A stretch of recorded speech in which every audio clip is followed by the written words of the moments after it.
is Ginger Baerg, and this is the internal-external communication chart that I created for Mulvane High School. So as you can tell, I used icons to show the different types of communication with arrows showing the direction. So if I were to do an example, faculty communicating with themselves is by email, face-to-face meetings, and cell phones.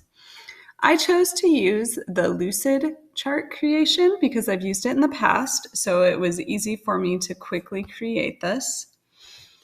And it actually took me a while to really analyze all of the communication parts, and I went back and changed things quite often as I was working on my description on the bottom to make sure that I was including areas that I had forgotten the first time.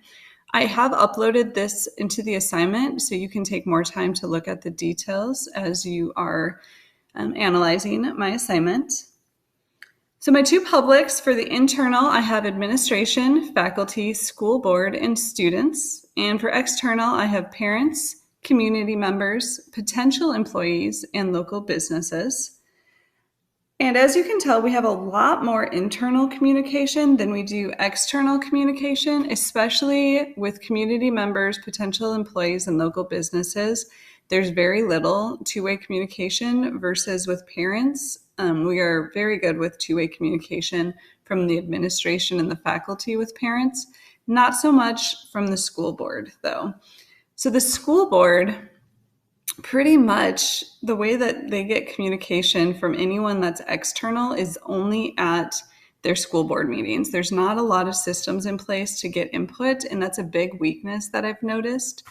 However, the administration is really good with two-way communication with parents. We use a variety of different methods, and we're continually improving on them. And for any other externals, we use the newspaper, social media, our school website, things of that nature.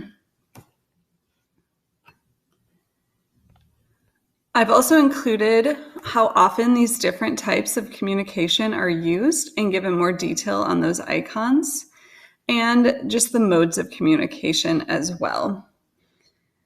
So one critique of my chart is you definitely need to know what those icons mean in order to be able to make sense of it. And you have to really look at the arrows to see the directionality. One thing I did like was I was able to get a lot of information on the chart without it being, I think, too overwhelming. And hopefully it's easy to follow once you can kind of get your head wrapped around on the way that I did it.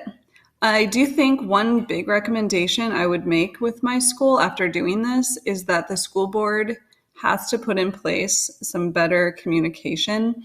Pretty much what they decide is communicated out by the administration to parents, but not directly from the school board, which makes them seem unapproachable. And I think that's something that could definitely be improved. We had a lot of this come to light this last year with the mask mandates and mode of learning and people feeling like they were being kept in the dark and their opinions didn't matter.